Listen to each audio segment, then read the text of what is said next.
бала мықты компьютер емес, бірақ мықты көшірме дейді. Өзіміз сен айтқандай, өзіміз кітап оқымаймыз, бірақ балаға оқы дейміз. Немесе кимешек киген әжені біз қазір көрмейміз. Қазір бәрі жасарып кеткен әжелер.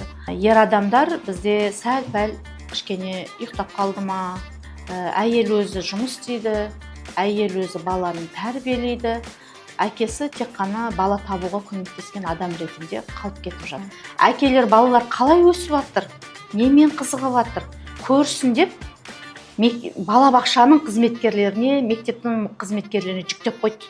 Қазір әкімшілік бір жерге гүл отырғызса, оны да түсіреді. Мен жұмыс істеп жатырмын, көріңдер. Біз өзіміз жасандылықты әдемі көрсетеміз. Мен өзі шынымен де кіммін? Мына шығып жатқан имамдардың бәрі таза пейіл ақ жүрекпен сөйлеп жатқан жоқ па сонда деген сұрақ пайда болды да менде. Әйел бұндай болу керек, әйел бүйту керек, әйел сөйту керек деп еркектер менмендігін имамдар көтеріп берді. Құранда, сіз оқыған Құранда күйеуіңе итағат ет деген Аллахтың сөзі бар. Мынау жаңағы ерегіс, бұл ер адамдарға деген ерегіс емес, қоғамға деген ерегіс секілді. Ер адамдарға деген қысым көбірек. Әйелдің сағы сынып кетті ғой, біздің әйелдік нәзіктігіміз сол кезде жоғалды ғой. Ер адамда, әйел адамда тең құқылы. Қазір сен қызын әкетті, шнокияны ұстайды ма, ұстамайды ғой. Сұраныс жоғары болғаннан кейін ер адамның табыс көзі сол сұранысты жабуға жетпейді. Әкеміздің табатын жалақысы 85-95 мың теңге. Үйі жоқ болғаннан күйіміз болмай. Алтын сандықтың үстінде отырып қазақтар, басымызда баспана жоқ. Не істейсің енді, үйің жоқ деп жылап отырасың ба?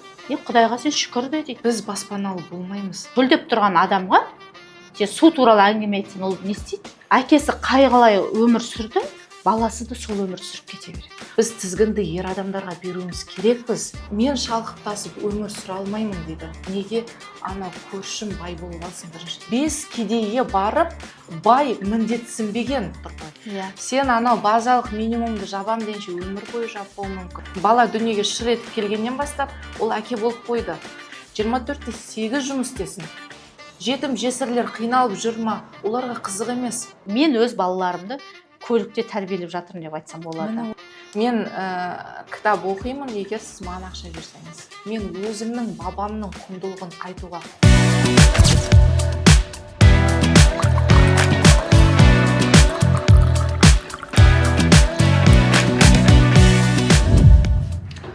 Ассалаумағалейкум, құрметті Айсемен Сырлы шай арнасының көрермендері. Бүгінгі біздің кезекті подкастымыз отбасы және кәсіп тақырыбында. Қазақ халқы байлықпен емес, берекемен мақтанатын. Өйткені халқымыз байлық қолға қонған құс, береке жүрекке қонған нұр деп есептейтін болған. Қазіргі қоғамда адамдардың көпшілігі мансап қуып, кәсіп қуып кетті. Бірақ бір сәт тоқтап ойланайықшы. Егер балаларымызды барлық жағдайын жасап, бірақ ата-ананың мейіріміне зәру болса, онда біздің тапқан табысымыз, жеткен жетістігімізден не пайда? Қазақ халқы ең үлкен байлық ақша емес, отбасының амандығы, тәрбиелі ұрпақ, адал ризық пен Алланың разылығы деп есептеген. Енді бүгін осы жайында кеңінен талқылауға кезекті сыйлы қонағымызды шақырып отырмыз. Кәсіпкер, аяулы ана, сүйікті жар Айнұр Мұхтарқызы. Айнұр, қош келдіңіз.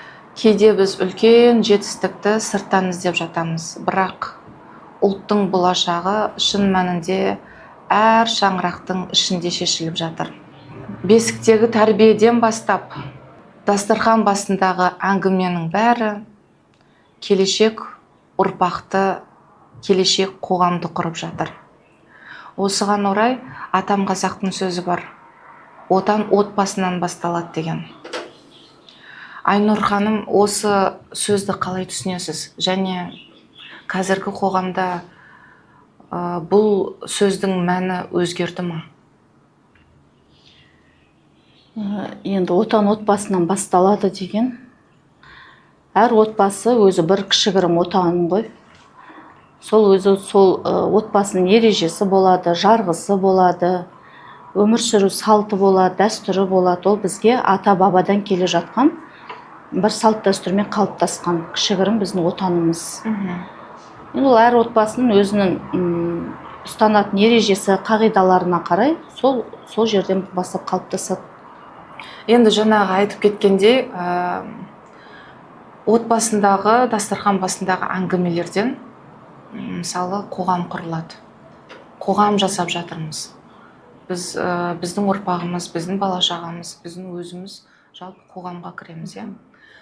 Дастархан басындағы жалпы үйдің ішінде айтылып жатқан әңгіменің бәрін біздің ұл қыздарымыз сыртқа көрсетеді.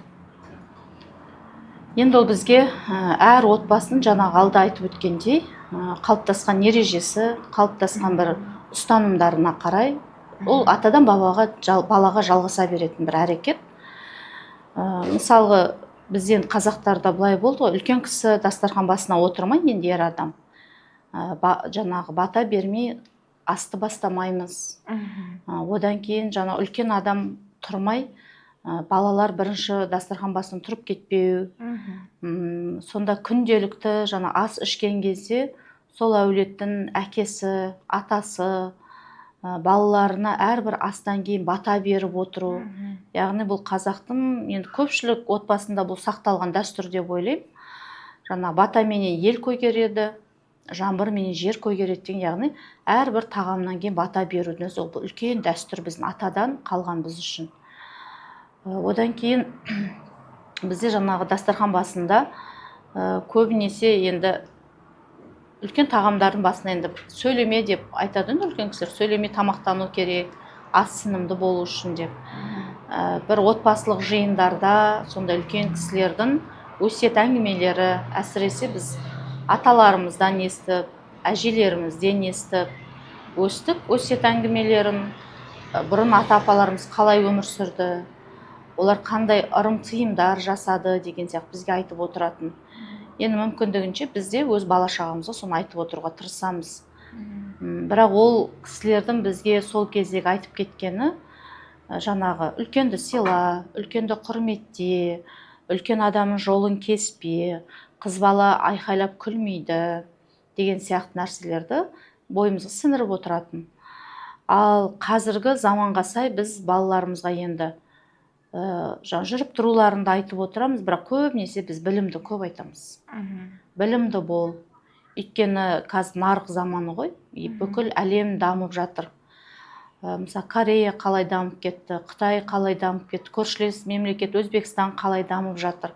Өнеркәсіп, жеңіл өнеркәсіп, жан-жақтан техника шығару, автокөлік шығару деген сияқты. Біздің де қазақтың балаларында ол қабілет бар бойларында.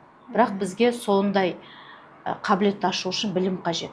Мен ойлаймын, қазір әрбір ана, әрбір әке сол балаларын білімді болуға көп насихаттайды деп. Айтпағым, жаңағы отан отбасынан басталады дегені, жалпы отанға біздің қоғам кіреді, табиғат кіреді. Жалпы адам баласы, былай айтқанда, ұяда не көрсең, ұшқанда соны ілесің деген атам қазақтың әдемі сөзі бар, иә. Қазір баланы сөзбен емес, сенің өміріңнің тәрбиесімен, өміріңмен тәрбиелей аласың. Егер әке кітап оқитын болса, бала кітап оқиды, ана үлкенді сыйласа, бала сыйлайды демекші. Қазір ата-ананың рөлі қандай болып жатыр балаға? Қазіргі таңда әкелер бата береді ма? Аналар сол біздің баяғы әжелеріміздің үрдісін жалғастырып жатыр ма? Енді бір мынандай әдемі сөз бар.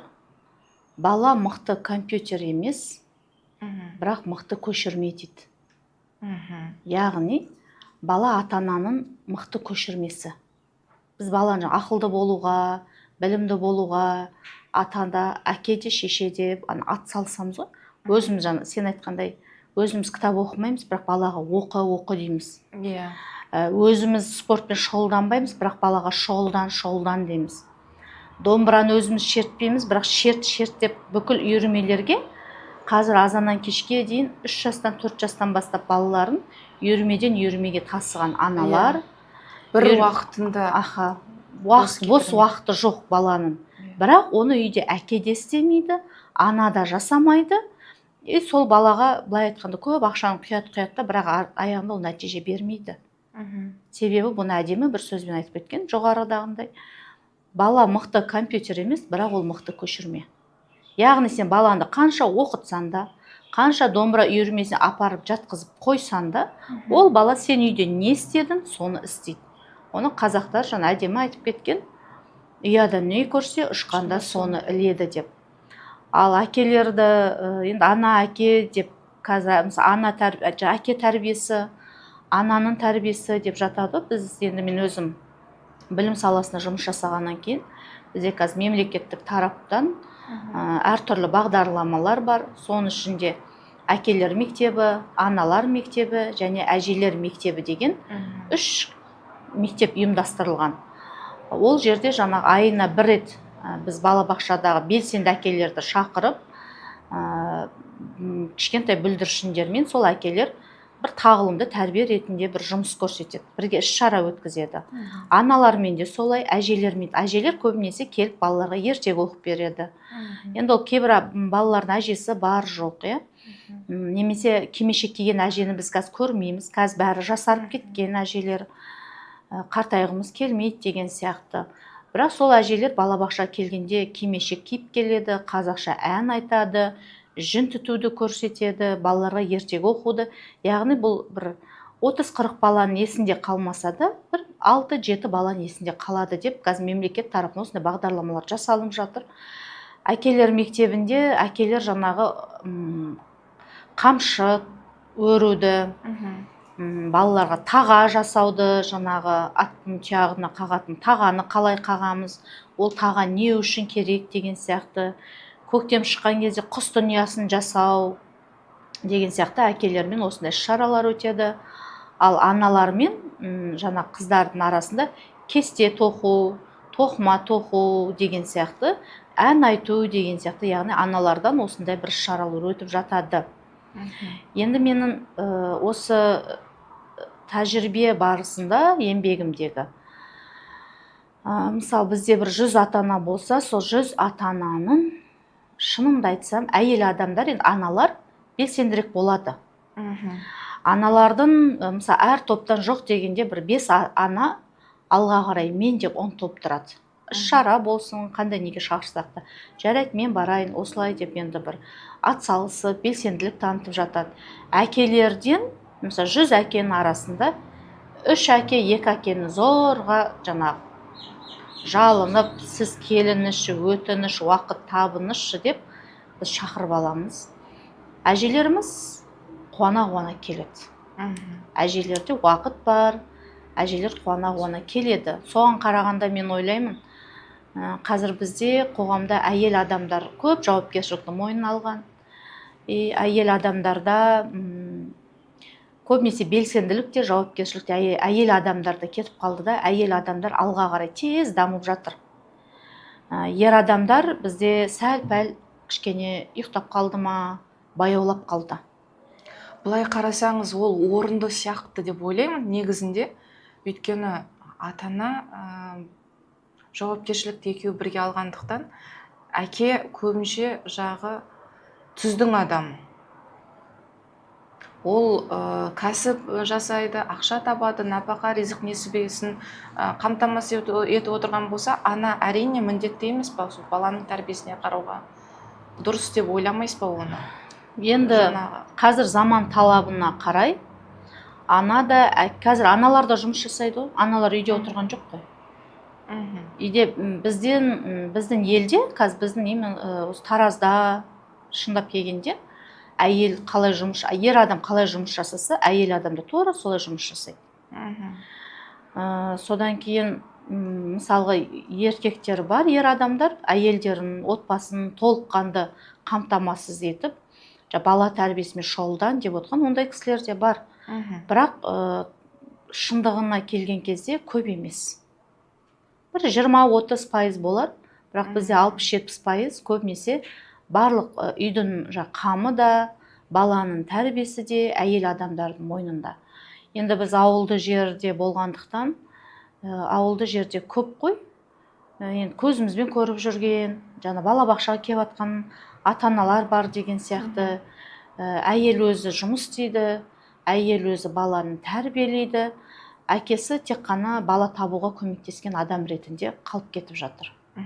Енді осыған орай қазіргі таңда әйелдерден табысты болуды көп көздейтін сияқты әйелдер тарабы. Бірінші орынға шығып кетті табыс табу деген секілді. Ал баяғы біздің дүниетанымымызда әжелеріміз айтып отырушы еді. Бақыт деген, шынайы бақыт деген ол баланың күлкісі, отбасының шаңырақтың шайқалмауы, ер азаматымыздың амандығы дейтін. Ал қазір бақытты біз әйелдер сол кәсіппен не болмаса табыспен өлшейтін болдық. Қазіргі дүниетаным әйелдерде ауысып кетті ма, жоқ? Дүниетаным енді ауысып кетті деп айта алмаймын.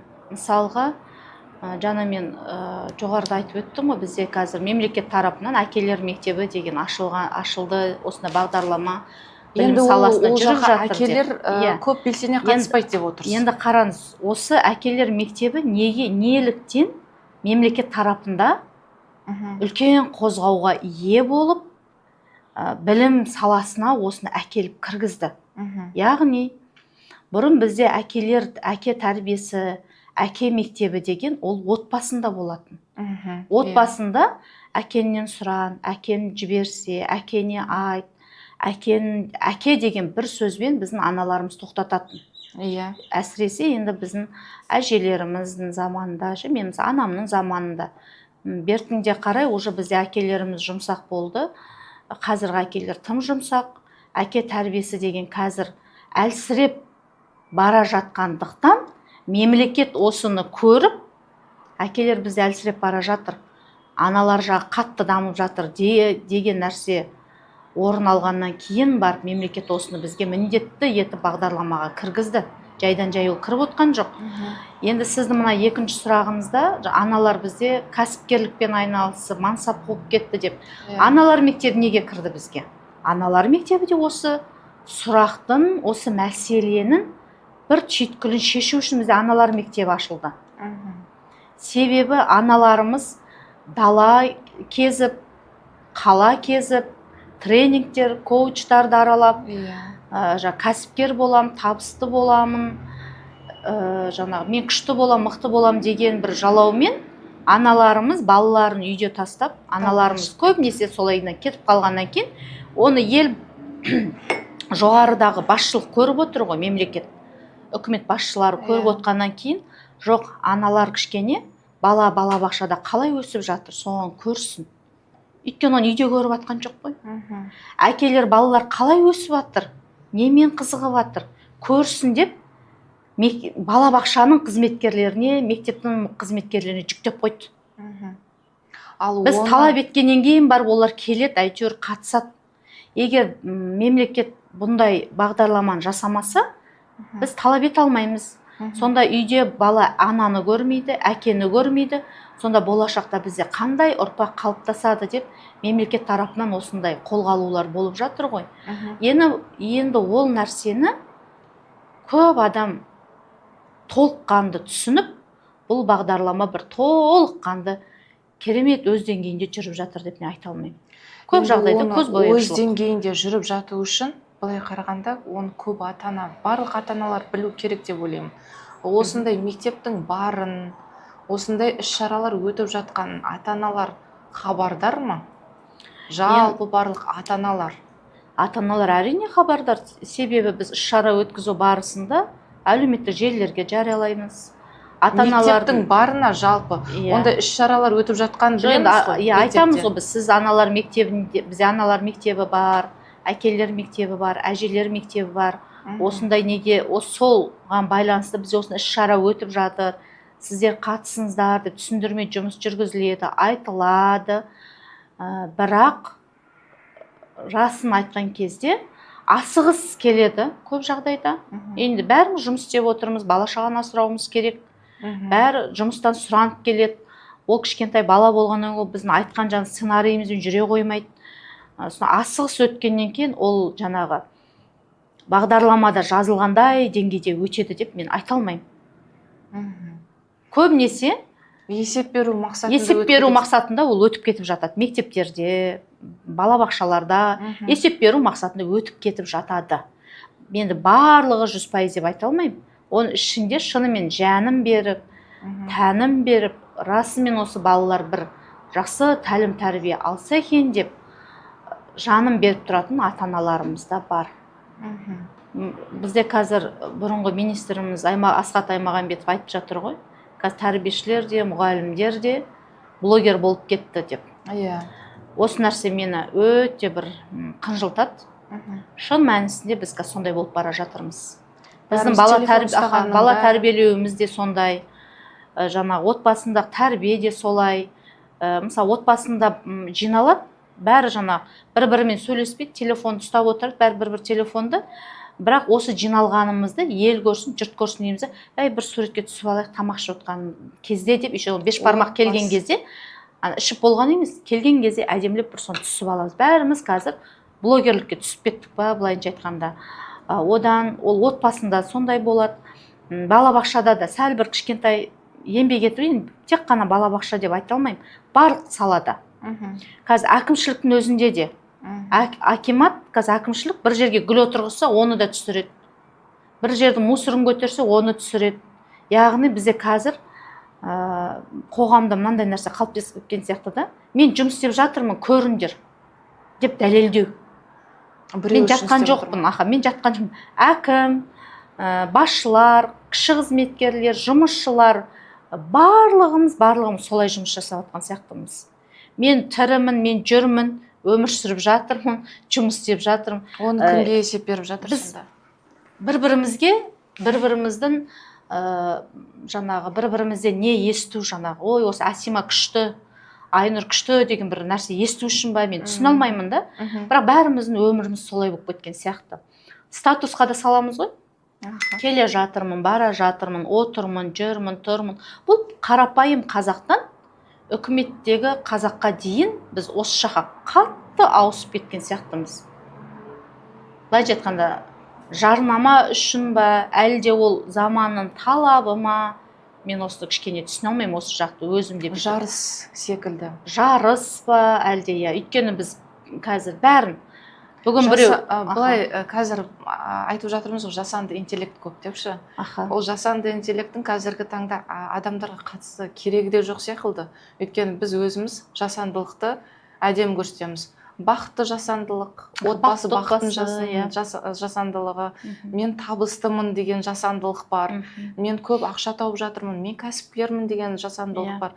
Бірақ былай қарап отырсаң, жай ғана бір өзінің бір қолөнермен шындап дегенде өзіміз алдау ғой. Көп жағдайда, мысалы мен көптеген әйелдермен, енді көбінесе әйел адамдармен жұмыс жасаймын, көптеген әйелдермен араласамыз, енді ортамызда, сол кезде жаңағындай өзіміз мықты кәсіпкер көрсетеді, табысты қылып көрсетеді, шын мәнісінде мен сенетінмін.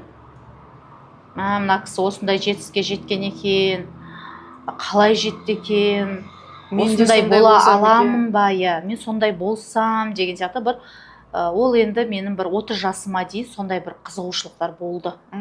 Кәсіпкерлерді қарап, оқып, олардың жүрген жолдарына қарай ұмтылып, мен сол кезде шын мәнісінде адастым. Себебі етене жақын араласқаннан кейін шын мәнісінде оның менің жеткен жетістігім деп көрсеткен нәрсенің бәрі жетістік емес екенін көрдім. Олардың бәрі жасандылық. Көп жағдайда қалай мысалға, мынау мысалы бізде қазір үстелдің үстінде құрт тұр. Тұр, бұл факт, что тұр. Бұл менікі емес, сенікі. Бірақ мен өзімді керемет күшті кәсіпкермін, осындай жетістікке жеттім деп елге көрсетіп жүрмін, блогымда көрсетіп жүрмін дегенде, мен мына сенікін аламын да, сені кесіп тастап, мынау менікі деп көрсетемін да. Осыны көрген адамның бәрі сенеді ғой, менікі екен деп ойлайды, Айнұр осындай затты қалай жинап алды, қандай пысық, қандай күшті, керемет дейді да. Сөйтіп менімен жақсы араласып бастаған кезде ол менікі емес, сенікі екенін біле бастайды. Осындай сәттерде көңілің қалады. Подкаст түсіру барысында да осындай бір сұрақтар көп болды. Өйткені дайындалып жатқан кезде реквизиттер дайындау керек, локацияны дұрыс дайындау керек деген секілді көп ақылдарын айтып жатқандар болды ғой. Енді былай істесе, былай жасасай, былай ұтымдырақ болады, былай өтеді. Сол кезінде барлықтар көреді. Маған қаралымнан көргеннен бөлек бір пайдалы дүние тастап кетсем да, пайдалы дүние жасасам екен деген ниет болды да. Соны отырдым да ойладым, мен қолымда барымен жасамайым ба? Мен қазір өтірік локацияны алатын болсам, жаңа студияда түсіретін болсам, оның бәрі менікі емес қой. Оны халық та біледі, былай қарағанда. Ал мен өзімдікі мен түсіретін болсам, өзімнің шынайы әңгімемен түсіретін болсам, сол ұтымдырақ емес па? Қазіргі халыққа керегі де сол. Ол жасандылықтан жалғыз сен және мен емес, халықтың бәрі шаршаған секілді. Енді шаршады. Шаршау. Бірақ осы жасандылық, осы жарыс, осы бір-біріне көрсетудің астарында бәрі бір бақыт іздейтін сияқты.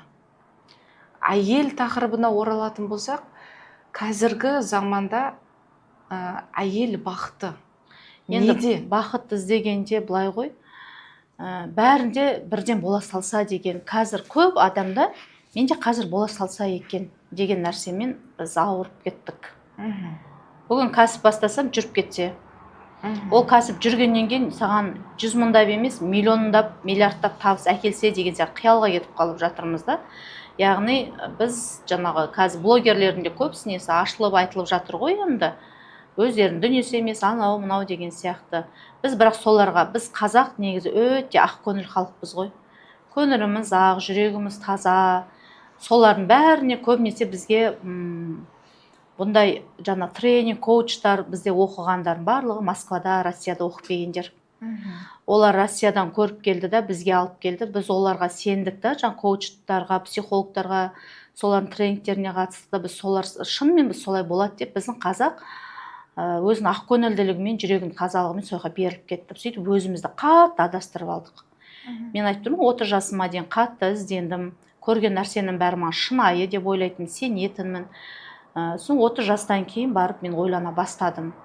Бізде сол уақыттарда жаңағы бұның бәрін тәрбие ғой. Ол кезде бізде тек қана психолог, тренинг, коучтардан бөлек неде қатты айтыла бастады. Имамдар да қатты шыға бастады. Халыққа діни насихаттар жасап, халық енді ол да бір тәрбие беру мақсатында ол да қосылды да. Осының бәрін ананы тыңдап, мынаны тыңдап, имамдарды да тыңдадық, психологтарды да, коучтардың бәрін тыңдап келіп, мен өзімде бір күні бір тойдым ой деймін, бір сұрақ болды өзіме. Мен өзі шынымен де кіммін? Мен не істеп жүрмін? Неге мына психологтарды мен тыңдаймын? Сонда ол психологтың Құдай бәріміз бірдей жаратты, ода бар ми, менде де бар.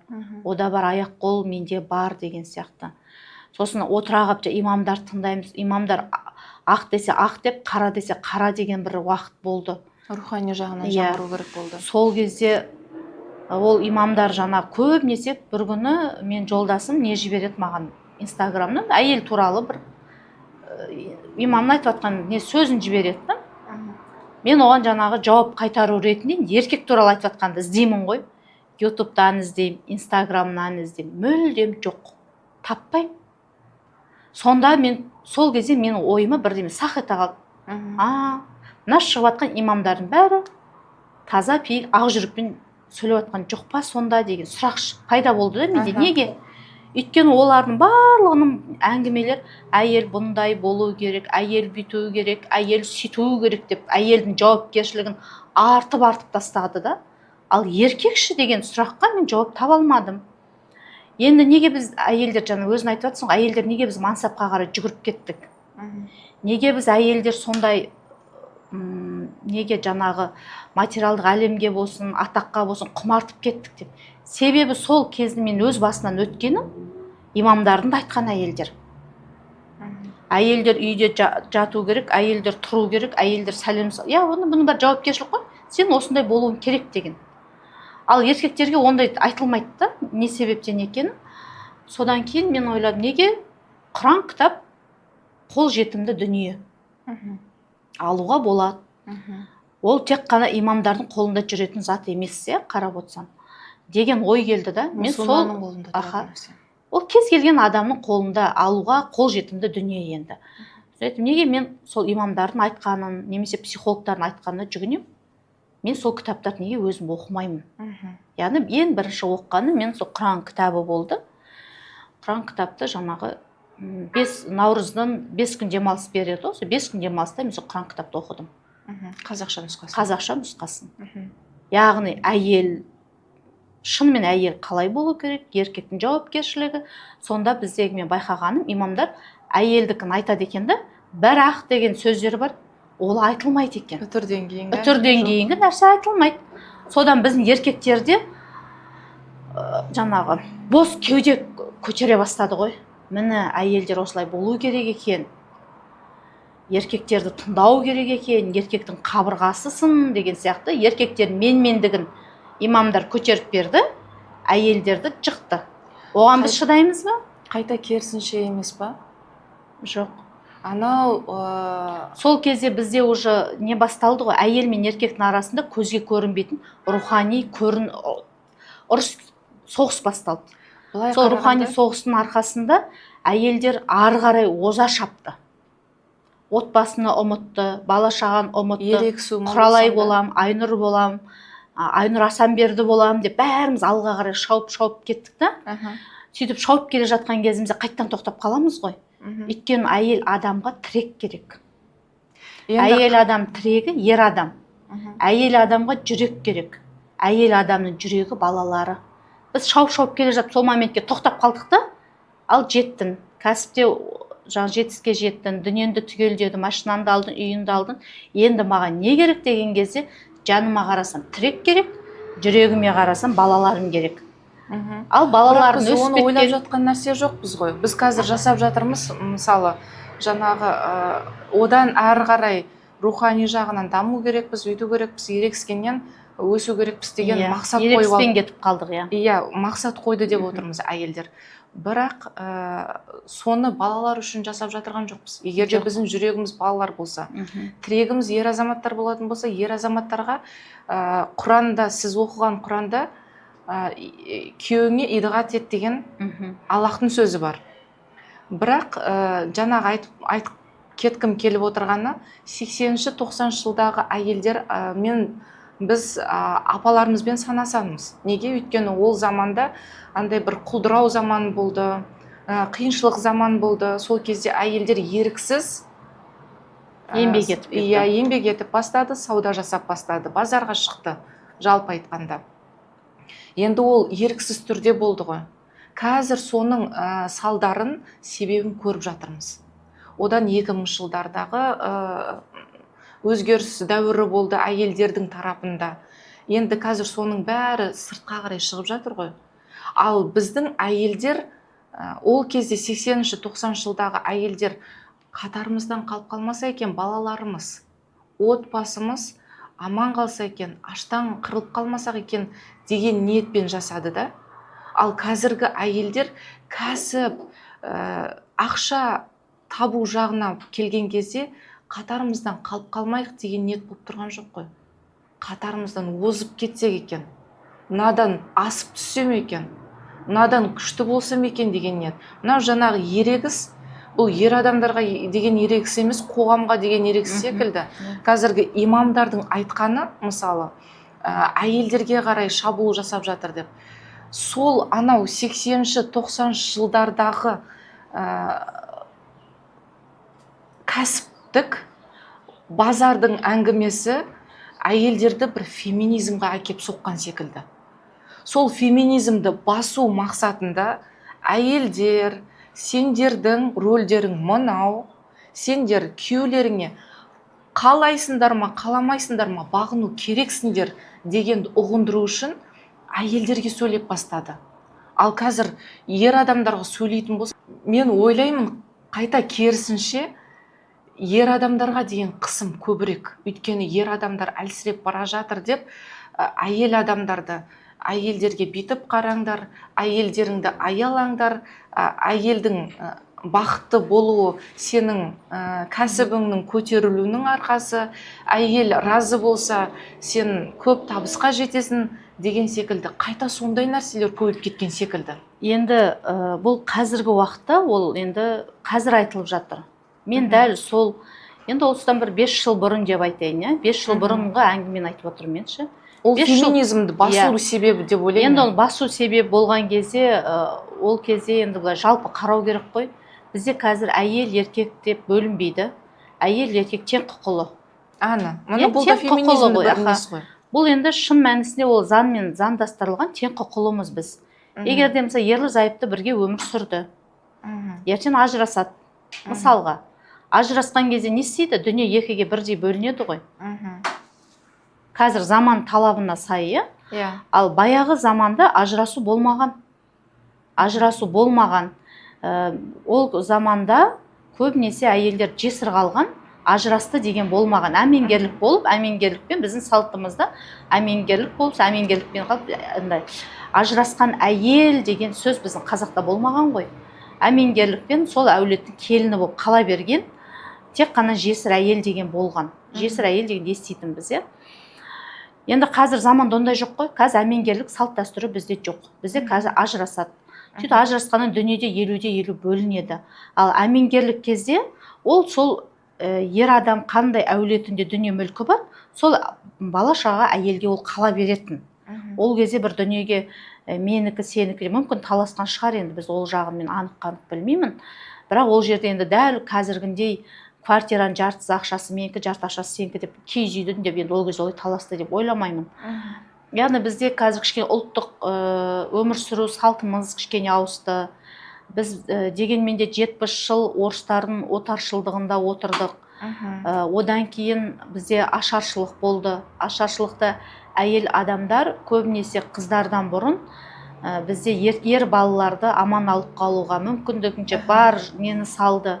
Одан кейін 90-шы жылдар тәуелсіздік алған кезде қатты қиыншылық болды елімізде.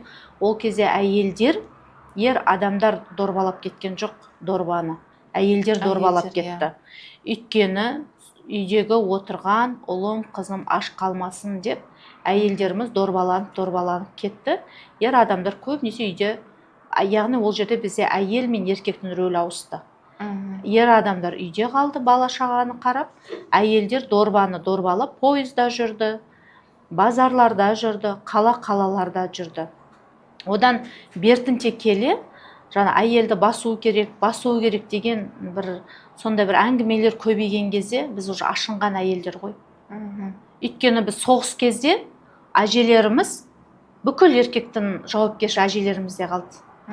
Ауылда аман қалу үшін олар тылда жұмыс жасады, бала шағаны жеткізу үшін олар қара еңбекке де барын салды. Әйелмін, мен нәзікпін, мен бақыттымын деп отырған жоқ ол кезде. Одан кейін ашаршылық болды, соғыс келді деп әйелдің сағы сынып кетті ғой, біздің әйелдік нәзіктігіміз сол кезде жоғалды ғой. Ол жоғалған нәзіктігімізді біз мынау психологтарды тыңдап, коучтар тыңдап оятқымыз келді. Оятқымыз келді да, соларды тыңдап, өзгергіміз келіп, сыпайы болуға, күйеуін сыйлайтын бір құрметті әйел болуға, мен ойлаймын қазақтың көп әйелдер ұмтылды. Жаңағы әйелге үйрету. Сондай бір нәрсеге қарай біз қатты ұмтылдық. Өзімнің мен бар екенмін ғой, әйел екенмін ғой, мен тек қана бұл үйдің асыраушы емеспін деген көп қазақтың әйелі сол бір нәзіктікті біз ұмытылып кеткен нәзіктікті біз оятқымыз келді. Біз соны енді оятамыз ба деп оятып келатқан кезде мына жақтан дін енді имамдар деп айтайын мен. Сол кісілердің көбісі оны жаңағы тікелей қабылдады да, әйелдер құтырып бара жатыр деген сияқты оймен қабылдады ма білмеймін. Сол кезде енді мен өзім көрген нәрсемді айтып отырмын ғой. Сол кезде көп әйелдерге нападение басталды. Әйелдер жаңағындай үйде отыру керек, әйелдер үйтуі керек, үйде бүйтуі керек, сөйтуі керек деген нападениялар бастады. Одан кейін біздің әйелдер қайттан көтерілді. Неге біз олай отыруымыз керек? Емес, ол тәрбие шығар. Дұрыс қой, енді соны біздің ұмытып қалған нәзіктігімізді оятамай жүрген адам біз өзіміз жаралы. Мына жерден бізге келеді, сондай нәрсе айтқанда ол бізге удар болып тиді. Ол удар болып тигеннен кейін сен жараланған адам жараланып отырмасын, емін іздейсің. біз соны емін іздеу барысында еркектердің міндеті қандай екен деген сондай нәрсені уже әйелдер іздеп кетті. Кейін уже менікі сенікі деген нәрсе пайда болды. Әйелдің әрекеті, еркектің әрекеті деген нәрсе пайда болды. Қоғамда осындай нәрселер шыға бастады. Енді ер адамдар қазір заманды қоғамдағы болып жатқан өзгерісті шындап қараған кезде ер адамда әйел адамда тең құқылы. Біз осыны қабылдауымыз керек. Жоқ, әйел адамда ер адамда, ол заңмен де болсын, қазіргі заман ағымы солай. Әйел адамда ер адамда тең құқылы, екеуінің де кез келген нәрсені мәмілемен бірлесе отырып шешу, яғни ол жерде әйелдің де сөзінің салмағы бар, ер адамның да сөзінің салмағы бар. Екі тең дәрежелі. Бірақ әркімнің рөлі бөлек. Бірақ рөлдері бөлек. Әйел болып. Мысалы, біз қазір қыз тәрбиелеп отырмыз. Біз қызымызды біз бұрынғы келіндер сияқты келін қылып бере алмаймыз. Қазіргі аналар. Неге? Мысалы, қазіргі мақсат, мысалы, ұлттық құндылықтарды жаңғырту болатын болса, біздің жобамыздың басты мақсаты сол әйелдің бойындағы тектілікті, әдептілікті, ибалықты ашу мақсат болатын болса, мынау қазіргі айтқым келіп отырғаны, қазіргі таңда әйелдерге үйтіп жарысудың, дорба арқалаудың еш қажеттілігі жоқ. Қажеттілігі жоқ қой. Аса қатты қажеттілігі жоқ. Енді қарашы. Бірақ неге біз сол кезіндегі әжелеріміздің жасағанын қазір әлі қоймай жатырмыз? Мынау жадыда сақталып қалады деген нәрсе бар ғой. Себебі біз еркектер тұрмай жатыр ғой, Әсем. Біздің ер адамдар қазір, мысалы, ер адам әулетін асырап, барлық әулеттің қазір мысалы сұраныс өте жоғары ғой.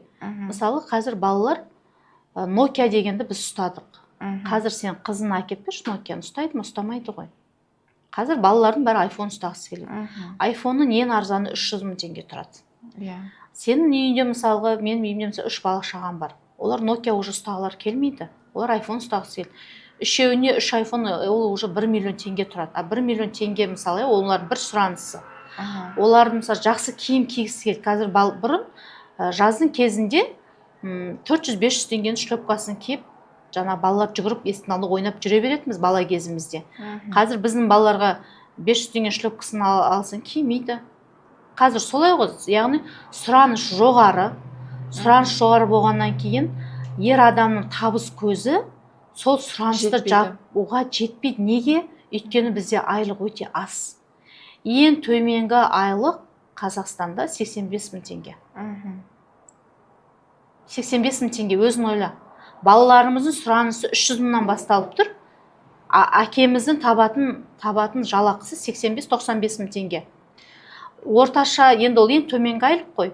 Орташа табыс тауып атқан ер адамдар, енді ары кеткенде 500 мың теңге тауып отыр деп есептесек, оның 500 мың теңгесі де жетпейді. Өйткені қазір көп адам баспанасы жоқ. Ол баспана біздің Тараз қаласының өзінде ең арзаны 100 мыңнан басталады да 1 миллионға дейін барады. Енді орташа есеппен 200 мыңға баспананы жалдады. Ол 500 мың зарплатамен. Одан олардың ішіп жейтінгі тамақтың бәрі қымбат. Ол тамаққа бір 200 мың кетті де 100 мың теңге олардың жол пұлдарына кетеді. Сонда бізді бір ер адам қазіргі заманда асыра алмайды.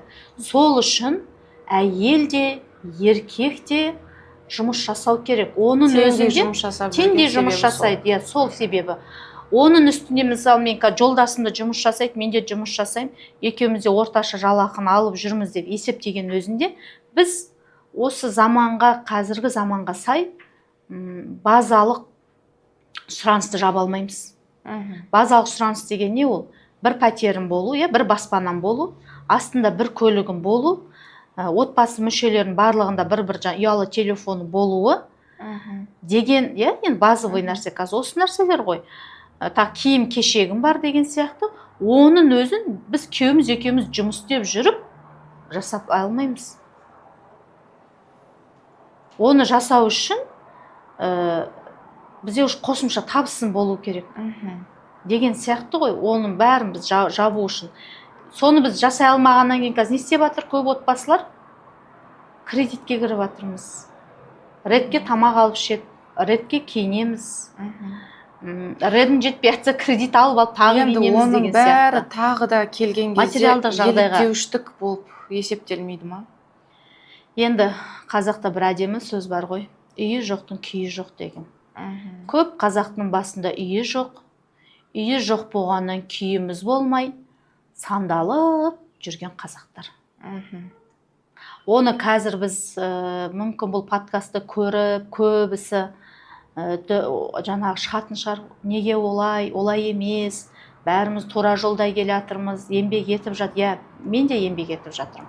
Мен қолыма дипломды алған күннен бастап еңбек. Иә, қолыма дипломды алдым шілдеде, мен қыркүйек айында еңбек еттім. Енді содан бері мен керемет бір жетістікке жетіп кеткен жоқпын. Жоқ, мақсат бұл жерде жетістікке жету де емес қой. Сол базалықтың өзін алған жоқпын ғой, түсініп отырсың ба? Былай қарағанда Аллаға шүкір ғой, база бар ғой бізде. Базалық біз қазір Аллаға неге шүкір айтамыз білесің бе, Әсем? Біз қазір бай елде тұрып жатып, алтын сандықтың үстінде отырып қазақтар дейміз. Иә, алтын сандықтың үстінде отырып қазақтар басымызда баспана жоқ. Сол баспана жоқ болғаннан кейін, енді баспанан жоқ қой. Көп адамда жоқ ол. Оны өйтіп алдамау керек та. Жоқ нәрсені жоқ деп айту керек шын мәнісінде да. Бірақ бізді жаңағы осында енді психолог шықсын, коуч шықсын, имамдар шықсын, қайсы шықса да, олар мен енді ойлаймын, қоғамда болып жатқан психологияны зерттеп отырады ғой. Соны зерттеп отыратыннан халықты басындар дейді. Тапсырма беріледі деп. Мен өзім солай ойлаймын да енді. Тапсырма беріледі, бұны басындар дейді. Халық атып шықпасын, мысын көтеріп шықпасын. Мысалы мен атамның, бабамның қанымен, жанымен келген жер. Иә? Ешкімнің ол жеке меншігі емес, ол әр қазақтың жеке меншігі. Ата-бабамыз қанымен, жанымен келген. Mesela мен өз атам соғысқа қатысып, аяғын беріп келген отан үшін. Мысалға, иә? Сөйтіп аяғын беріп келеді. Тағы бір атам көкірегін оққа, мысалы Ағаділ Суханбаев, мен мамам сол ауылдың қызы, Ағаділ Суханбаев көкірегін оққа береді. Не үшін? Отан үшін, жер үшін деп береді да. Енді ойла, біздің бабаларымыз сол жандарын берді. Осы елім балаларым, ұрпағым бейбітшілік заманда тоқшылықта өмір сүрсінші деп, жандарын берді да.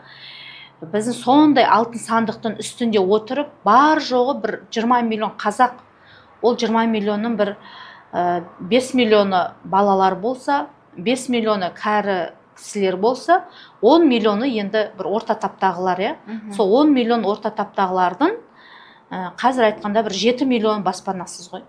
3 миллионы мақұл жағдай жақсылар деп енді есептейікші. 4 миллион жағдай жақсы болсын, 6 миллион қазақтың басында мысалы баспана жоқ. Жас отбасылар, басым көпшілігінде жоқ. Енді осы біз алтын сандықтың үстінде отырып, 6 миллион қазаққа, басында бір баспанасы жоқ қазаққа не айтады? Үйі жоқтың күйі жоқ, қазақ оны айтып кеткен. Уақытында о заманда айтып кеткен да. Енді сол біз психологтар айтады, не істейсің енді, үйім жоқ деп жылап отырасың ба? Құдайға сен шүкір де дейді. Неге шүкір етесің? Оянғаныма шүкір ет дейді. Сөйлегеніме шүкір ет дейді. Жүргеніме шүкір ет. Тірі жүргеніңе. Жаңағы аяқ қолын жүріп жүргеніне шүкір ет дейді. Көзін көргеніне шүкір ет. Иә, ол әр адамның жүрегінде ол шүкіршілік бар ғой. Бірақ бізді одан сайын үстімізден кеп бүйтіп басып жатыр да. Үйін жоқ болса да шүкір десе, ары бері жүгіріп жүргеніне, кредитіңді уақытында төлей алғанына шүкір десе дейді. Бірақ менде ішімді қынжылтатын, алтын сандықтың үстінде отырып, неге біз бұған шүкір етуіміз керек? Енді қара сол. Ең құрығанда әр қазақтың басында бір баспана болу керек деп ойлаймын. Сол кезде біздің күйіміз келген кезде, біз уже үйіміз болып, күйіміз кірген кезде, біз қазақтар әдемі әңгіме айта бастаймыз. Балаларымызға, қыздарымызға, қазір біздің әр қазақтың әйелі, әр қазақтың еркегі, әйтеуір арендамды төлесем, арендамнан қуып шықпаса деген, біз өмір сүріп жатқан жоқпыз. Біз өмір сүруге ұмтылып жатырмыз. қайтсем тірі қалсам екен. Иә. Жоқ, енді қара, сен жаңа басында әдемі бастап кеттің, иә. Жаңағы біздің қасық қанымыз, ата бабамыздың, батыр бабамыздың қасық қанымен келді. Жанымен келген жер, ел, тіл, дін, дәстүр, біздің өнеге өсиетіміз. Енді менің ішім ашитыны, сенікі дүние жағынан болатын болса, менің ішім ашитыны неге осы құндылықтардың бәрі арзандап бара жатыр, жойылып бара жатыр. Егер де жаңағы бір жаратылыснама деген кітап бар, сол жаратылыснамада адамзаттың кемелденуінің 7 шеңбері көрсетілген. Сол шеңбердің қазір ойлап қарасам, біздің ер азаматтарымыз сол бірінші шеңбер отбасылық шеңберден шыға алмай жатыр. Мынау біздің жағы үйі жоқтың күйі жоқтар күйін жақсартып үйлі болу үшін, мына біздің ер азаматтар, менің пайымдауым бұл, осы отбасы шеңберінен шығып, анау тым құрымағанда рулық шеңберге, үшінші діндік шеңберге, не болмаса алтыншы адамзаттық шеңберге шығу керек. Бұл қашан шығады? Бұл қашан шығады, егер де жаңағы отбасы ошақ қасында, дастархан басында бізде дұрыс әңгіме айтылатын болса, әйелдер тарапынан. Өйткені әйелдердің ықпалы ер адамдарға орасан зор. Әйелді туатында әйел, ерді туатында әйел. Енді біз қашан жағдайымыз жақсарады екен, қашан баспаналы болады екенбіз, біз содан кейін барып тұрып жағдайымызды жасаймыз. Шын тірі жүргенімізге емес, дүниемізге шүкіршілік айтып үйренеміз дегенді күтпей, біз осыны жақсартпай, біз жаңағы ата бабамыздың қасық қанымен келген жерімізді аманатқа қиянат жасамай, осыларды жақсартпай, осыларды тең қылмай, біз баспаналы болмаймыз. Қазақ халқы баспаналы енді болмайды. Әсем былай ғой. Менің өзімнің пайымдауым. Енді мысалы ер адамдар, ол мысалы кішкентайын, мысалы қазір былай бір отбасын алайықшы. Бір отбасы, үйінде 4 баласы бар. Ол 4 бала басында баспанасы жоқ дейік, күйеуі максималды түрде 7-24 жұмыс істеп жатыр бір стройкада. Ол енді білесің, құрылысшылардың айлықтары ай сайын түспейді. Ол 3 айда жинап алады, ол 4 айда жинап алады деген сияқты. Осы үйде отырған 4 бала аш отыр. Әйелі отыр иман тараз. Күйеуінің тілеуін тілеп бала тәрбиесінде отыр дейік. Енді өзің ойлаш, ол аш отырған балаларға мен әкелімді кітап берем. Ең күшті кітаптарды берем. Ілім туралы, білім туралы, керемет бір психологияны өзгертуші кітаптар әкелдім. Аш отырған, мысалы шөлдеп тұрған адамға сен су туралы әңгіме айтсаң, ол не істейді? Жоқ, аш отырған, сен балаға кітапты өзің оқымасаң, балаға оқыта алмайсың ғой. Мысалы дұрыс па, сен өзің де ашсың, ол да аш. Мысалға да аш отырған адамға біз барып руханилық әңгіме айта алмаймыз. Аш отырған адамға немесе жаңағы 7-24 құрылысшы болып жұмыс істеп, бала шағасын тастап, үйін тастап, осылардың айтыр, қайтсем квартирасын төлем, қайтсем тамағын тауып берем деп кеткен әкелерге мен ешқандай бір не тағалмаймын. Енді осының мәселесін біз құндылығымызды ұмытып кеттік, біз құндылығымызды ұмытып кеттік. Ата бабамыздың бір әкелік тәрбиелігі бізде қалып бара жатыр. Қалып бара жатыр. Бірақ бізде базовый жаңағы минимумдар болмай, ол бізде қалғаны қала береді. Бізде тек қана жоғарыда жағдайлы бар, уже қалыптасқандардың балалары рухани да мықты болып, білім жағынан да мықты болып, олар дамып кете береді. Ал егер де күйі жоқтар сол күйінде қалып, әкесі қайғылай өмір сүрді, баласы да сол өмір сүріп кете береді. Бай адамдардың балалары рухани жағынан дамып жатыр дегенге сенің кіремеймін. 100% дамымаса да, олар сәл, мысалға Абай, байдың баласы, ол рухани мықты дамыған. Сол сияқты ғой. Абайдың қарны тоқ болды, ол рухани әңгімені де жақсы айта білді. Ол жетерін жеріне жеткізіп айтты, бірақ Абайдың бір сөзіне... Абайдың өзін алатын болсақ, ол анау шеңберден шықты ғой. Бұл жақтағы басты мәселені, сен жағы мен сөзімді ұқпадың. Бұл жақтағы шешімнің басты мәселесі біз тізгінді ер адамдарға беруіміз керекпіз. Дұрыс қой, Әйел жаңа адамдар құрылысшы жүгіре не істеп бермейді. жүр енді? Енді ол құрылысшы сол шеңберден шыға алмай жатыр ғой. Қайтып шығады 85 мың айлықпен, айтшы. Ол айлыққа емес қой көзделіп отырған. Сен білімді сатып ала алмайсың ғой. Мейлі Жаңағы ғой. Бауыржан Момышұлы атамыздың сөзі бар ғой. Білімді кез келген ақымақ алады. Бірақ кез келген ақымақ білімді өзіне тоқи алмайды дейді. Ол Бауыржан Момышұлы атамыздың сөзі. Енді адал еңбекпен келді. Жаңағы құрылысшыны айтып отырық қой. Бірақ бәрі Қазақстанда құрылысшы емес қой. Енді бәріміздің жағдайымыз не болып тұрған жоқ қой. Енді мен қазір айтқым келіп отырғаны, анау бай болыстарымыз, қалтасы қалың көкелеріміз. Олар жоқ емес қой қазақтың арасында, ер азаматтар. Бар. Миллиондап тауып жатқан азаматтарымыз бар, иә? Бірақ сол азаматтарымыз анау шеңберден шықпай жатыр ғой. Басты мәселе. Неге менің отбасым ғана көрсе, менің отбасым ғана саяхаттай берсе, менің қызым iPhone 17 Pro Max ұстаса, менің балам шетелде қыдырып жүрсе, мен әйеліме бриллиант тақсам, болды, мен отбасымды бақытты қылсам, сол жеткілікті. Сол бай болыстар сол шеңберден шыққан кезде, айналасын ойлаған кезде, менің жағы қазақтың сөзі бар ғой, мен қалай тоқ жүрем дейді, егерде көршім аш отырса деп. Көршің соқыр болса, бір көзіңді қысып жүр дейді. Мен мынандай сөзді не үшін айтып отырмын, өйткені мынандай бір күйеуімнің бір сөзі қатты тоқтамға келтірді мені. Мен де басында жағы берш, көйлек алғым келеді, анда барғым келеді, мында барғым келеді. Әйтеуір күйеуімнің ақшасын құртсам екен, күйеуімнің ақшасын шалқып өмір сүрсем екен. Мен де керемет болып, анау Инстаграмдағы әйелдердің өміріне тойып алдым ғой мен. Керемет күшті өмір сүріп жүргендеріне қарадым, қызықтым. Күйеулері күшті ақша береді екен, бриллиант тағады екен, анда апарады екен. Сұрасам күйеуімнің жол ашылады. Иә, мен бақытты болсам, мен жаратқан сайын оның ақшасы көбейеді деген нәрсеге тойып алдым. Қайта-қайта күйеуімнен сұраймын. Бірақ ол әдемі ғана жеткізді да, осылай әңгіме барысында, дастарханда отырған кезде, жағы қоғам құрылады деп бекер айтпадым ғой басында. Дастархан барысында отбасыда қоғам құрылады. Сонда күйеуім айтады, мен шалқып-тасып өмір сүре алмаймын дейді. Неге? Анау көршім бай болып алсын бірінші дейді. Мен көршім қиналып жүрген кезде мен қалайша шалқып-тасып өмір сүремін.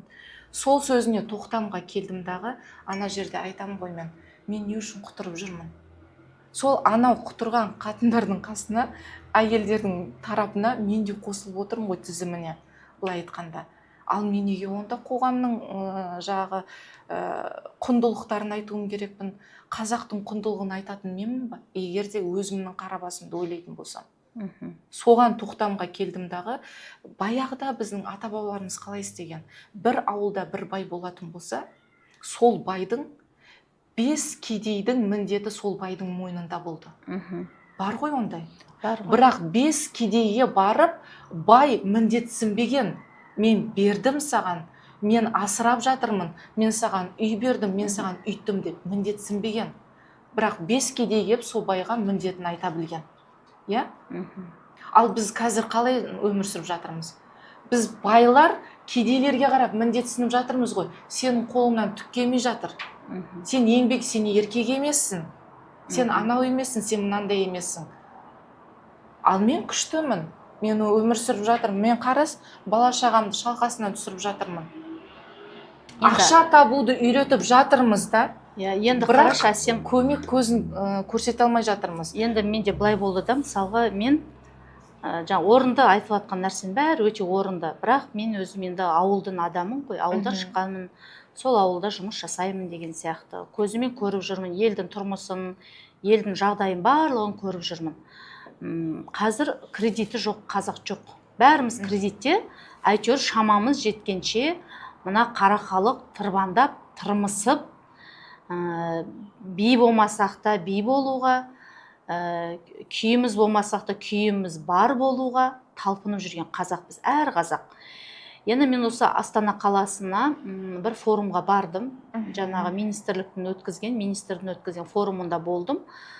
Сол форумда ата-аналар комитеті сол кісілерді шақырған, үлкен 500 адамдық форум өтті министрдің қатысуымен. Сонда жаңа біздің әкелер енді аналарымыз өте жақсы дамып жатыр, аналар алдыға қарай шығып жатыр, енді біз әкелерді көтеруіміз керек, әкелер мектебі болу керек деген сияқты нәрселер айтып жатты да. Сол кезде жаңағы өңкей қарны тоқ әкелер сөйледі. Қарны тоқ әкелер сөйледі. Мен жаңағы баламның мектебіне барып тұрамын, ол қандай сабақ оқиды, мен қараймын. Мен кешкісін балам мектептен келген кезде баламды аламда, жүр футбол ойнайсың ба аулада деп футбол ойнайды. Әдемі сөйледі, министрдің алдында әдемі сөйледі. Бәрі күшті, бәрі керемет. Біз барып қатысқан қарапайым ата-аналар министрді көргенімізге мәзбіз. Жаңағы шынын айтқан кезде ше, бірақ менде мынандай ой қалды. Мынау әкелер айтқан, жаңа әкелер мектебінің мақсатын, мәнін айтып түсіндірді ғой енді. Ол жерде жаңағы республикалық әкелер мектебінің төрағасы да сөз сөйледі. Олар айтып жатыр, әкелер деген бүйту керек, мектепке келіп, әкелер мектепке келіп сөйту керек, деген жоспардың бәрін айтып жатыр, күшті жоспарлары. Бірақ мен ойландым да, неге бұл жоспар іске аспайды? Не үшін? Не үшін аспай жатыр? Не үшін іске аспайды деп мен ойланам да, енді қайтқан кезде ойланасың ғой. Сонда Астана қаласында інім күтіп алды форумнан кейін. Жолда ойланып келе жатам, інім айтам да, осында әкелер мектебі туралы форум өтті, ата-ана тәрбиесі туралы деп.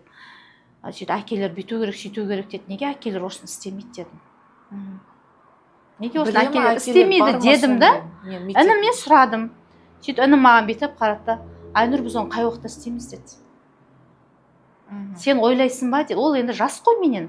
Ол айтты, сен ойлайсың ба деді. Мен әке ретінде балаларымның қасында болып, маңдайынан иіскеп, балам деп өсиет әңгіме айтқысы келмейді деп ойлайсың ба деді.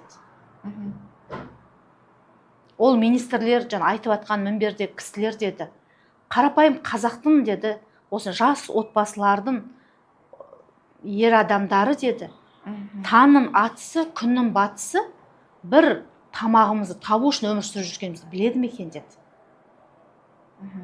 Ол енді жаңағы ініңде базалық минимумның бәрі жабылды ма? Жабылмаған ғой. Мысалға да сол кезде мен кәдімгідей шынын ойландым. Менде сол кезде мынандай не болды да, салыстырма болды да. Яғни мінбеде сөйлеген кезде мен өзімде аузым ашылып отқан. Әке деген осындай болу керек екен деген сияқты ойда отырдым. Енді ол кезде бәрібір эмоция береді, эйфория болады ғой, енді ондай залда. Кейін былай шыққан кезде, қарапайым қазақпен сөйлескен кезімде, біздің әке болуға уақытымыз бар ма деген сұрақ келген кезде, мен кәдімгідей бір төбемнен су құйғандай, төбемнен бір мұздай су құяды, сондай су құйғандай болдышы. Шынымен де бұлардың әке болып тәрбие беретіндей, қай уақытта бұл береді деген ой басталды. Бірақ соған қарамастан қазіргі біздің жас әкелер не істеп жатыр? Мені қуантатыны, жас әкелер қолдарынан келгенше күні түні баланың қасында отырып бір насихат, үзінді әңгіме айта алмайтын шығар, бірақ балаларын да өзі жетпеген жетіске жету үшін жағдай жасауға тырысып жатыр, біріншіден. Екіншіден, оларға жаңа қазақша сөйлеңдер, балам сен батанды бер, сен спортқа қатыс, балам білімді бол деп ұмтылып жатқаны мені қуантады қазіргі жағдайда. Өйткені өзім інілерімді көрем, өзім айтамын, балабақшада жас ата-аналарды қараймын. Біздің іс-шараларға келіп қатысуға уақыттары болмаса да, сәл де болса олар балаларға бір үлесін тигізгісі келеді. Бірақ біздің жоғарғы жақтан кішкене халықтың әлеуметтік жағдайын шешетіндей нәрселер көбейсе екен деген арманым бар. Одан кейін бізде былай болды, бәрімізде кредит бар, бәрімізде жаңағыдай біреуіміз жағдайымыз олай, біреуіміз жағдайымыз былай ғой, енді бәрінде бірдей емес. Бірақ соған қарамастан мен өзімде былай болды. Мен өзімізде бізде бір ұл бала. Енді көбінесе әйел адам, мен үйдемін, күйеуім көбінесе сыртта болғандықтан, ұлым маған ұқсап келатқан сияқты байқадым ше. Андай спокойный, өте бір биязылық деген сияқты бір ер мінезділіктен гөрі, соны бір биязылық мінездер сияқты болып көріне бастадым әлде өзіме. Сосын мен күйеуіме айттым, сен көп қасына алып жүрші. Қайда барасың, мал базарға барасың ба, достарыңмен кездесесің ба, кішкене ер адамның энергиясын алу керек сияқты. Бұл бала енді үйде 2 қыз, мен 3 қыздың ортасында жүріп, бұл балада жаңағы әйелдік бір гормондар энергия көбейді ма деген сияқты бір өзімде бір сондай бір ойлар болды да. Сосын күйеуім алды да жарайды деді. Сосын ол өзін не қылды. Ең бірінші ұлымызды алды да ұлымызбен бірге боксқа барды. Ұлыма жаңа спортқа қатыс деп айтамыз ғой, бірақ өзі барып қатыса алмайды. Жаңағы бала мықты компьютер, мықты көшірме дейді. Мен өзім күйеуім бокспен шұғылданып бала кезінен сөйтіп баламды өзі ертіп апарды. Қоғамға кірісіп кету үшін көмек қолын созды күйеуім ұлына. Сөйтіп екеуі бірге жаңа боксқа барады, бірге шұғылданады. Сосын баламның сол кезде еркектік мысы оянды. Енді қара. Оны көріп жолдастарымыз да жаңа Айбекке айтады ғой, Айбек бізде балаларымызбен қатысайық деп, олар да балаларымен қатысып, осы жерде қызық болды әсем. Балаларымен өсіп қалған 10 жастағы, енді ол кезде 9-8 жастағы балалар ғой, 8-9-10 жастағы балаларымен жаңағы әкелер, 5 әке, 5 баласымен осындай бокс үйірмесіне қатысады ғой. Қатысады, бірге барады, жаңағы шұғылданады, спорттан кейін шыққаннан кейін бір жерде отырып, әңгіме дүкен құрып, кофе ішеді, лимонад ішеді, иә? Сол кезде қызық, жаңағы Айбек айтып келеді ғой. Нұржан мысалы, сол Нұржан айтты, мә, мен балам мынаны былай жасайды екен ғой. Айбек өзі келеді, мә, біздің Архат деген мына приемды былай күшті жасайды екен. Шын айтқанда сол моментте 8-9 жастағы балалармен танысу басталды ғой. Балалар әкелер, сөйтіп балалар әкелерін айтады. Мама, мен папам деген күшті бокстасады екен ғой. Мен папам деген достардың арасында осылай сөйлейді екен ғой деп әкелерінің жанағырларын көріп, ана жақта кәдімгідей бір бармысың бауырым бағдарламасы болған ғой. Бір-бірін тапты деші. Бір-бірін тауып әке бала ретінде. Сен жаңа басында айтып кеттің, иә, бізде әлі базалық минимум жабылған жоқ деп. Жоқ, мен өзімде жабылған. Жабылды ма? Жеке өзіме жабылған. Енді мен осы жерде бір айтқым келетіні, біз енді сол інім айтты жаңа, бізде мысалға 7-24 жұмыс істемей қашан әке болуға уақытым бар деген сөз ойымда қалды да, мен қатты толғандырды деп. Бірақ мен жаңағы балам әкесімен бірге боксқа баратын кезде мен базы минимум жабылмаған етін, бірақ менде мынандай сұрақ пайда болды. Айнұр, күйеуіме айтамын енді, Айбек, екеуміз пока үй аламыз, жағдайды жасап аламыз, үйтіп аламыз, бүйтіп біз уақыттан ұтыламыз ғой деді. Осы ғой айтқым келген. Біз уақыттан ұтылған кезде біз ол баланы, қызды қайтадан тәрбиелей алмаймыз. Сол үшін біз қиналсақ та, қысылсақ та, дер кезінде балаларымызға аналық, әкелік мейірімді берейік деп, сол кезде Құдай мені оятты десем болады. Ал кейде көп жағдайда құдайлар, кей жағдайда көп әйелдер, көп әйелдер оянбайды. Мен қасымда да олай жүр. Мысалы, мен айтамын, қазір қыздарға оянбайды деген осы, біздегі басты мақсат осы ғой, ояту болып тұр ғой. Сен анау базалық минимумды жабам дейінше өмір бойы жаппау мүмкін. Аллах тағала сенің басыңа баспаналы болуды жазды ма, жазбады ма тағдырыңа, ол белгісіз. iPhone 17 қолыңа түсе ма, түспейді ма, ол белгісіз. Сендегісі ұтылып жатқаның уақыт. Уақыттан біз ұтылып жатырмыз. Ертең қартайған шағында 80-ге келгенде әттеген-ай мен балама дұрыс тәрбие бермеген екем, әттеген-ай мен уақытым кетіп қалды екен деген әңгімені айтпау үшін қазір анау базалық минимумды күтудің қажеттілігі жоқ. Енді біз соны әйелдерге айтып түсіндіруіміз керек. Бізде сен күтпе, тәрбие оған қарамайды. Енді ана 24-7 інің жұмыс істеп жүр ғой, ол әке болып қойды ғой. Баланың кінәсі жоқ қой ол жерде. Түсініп отырсың ба? Әке болып қойды, ол бала дүниеге шыр етіп келгеннен бастап, ол әке болып қойды. Баланың бұл жерде ешқандай кінәсі жоқ. Әке 24-7, 24-8 жұмыс істесін, уақыт қосып алып. Бірақ оның балалардың бұл жақта кінәсі жоқ. Сол балаларды біз қазір жіберіп алсақ, ары қарай кетеді біздің. Қазір сол үшін біз өзімізді тәрбиелеуіміз, бізге әңгіме керек емес, балаларға әңгіме керек емес, сөзбен тәрбиелей алмаймыз. біз өзіміз ісімізбен көрсетуіміз керекпіз. Міне біздің ата бабаларымыздан берілген құндылық бізде бар, біз сақтап келе жатырмыз, біз дамытып келе жатырмыз. Соның көздің қарашығындай сақтаған нәрсені біз сендерге аманат етеміз деп ертең біз ұрпаққа қалдыратындай құндылық бізде болу керек. Біз қайдан құндылықты ойлаймыз, егерде анау базалық минимумды ойлап отырсақ, ана бай болыстарымыз шетелде қыдырып жүрсе, оларға қызық емес, көршісі аш па, жетім жесірлер қиналып жүр ма, оларға қызық емес. Міне осы шеңберден шыға алмай жатқаны. Ал анау базалық минимумды жабам дегенше уақыт өтеді. Өтіп жатыр. Осы мәселе мүмкін министрлерге айтатын шығармыз құндылық туралы. Жоқ, енді министрліктен енді бағдарлама олардың бізге ол әке мектебі мысалы. Қазір көшеден шығып сұрайықшы, әке мектебі бар екенін, ана мектебі бар екенін білесіңдер ма? Қандай қызмет атқарып жатыр, не істеп жатыр? Ол іс-шараларға қатысып ешкім білмейді. Енді мемлекет тарапынан енді жасалынып жатқаны сол ғой. Қай жерде жасап жатыр, қай кабинетте?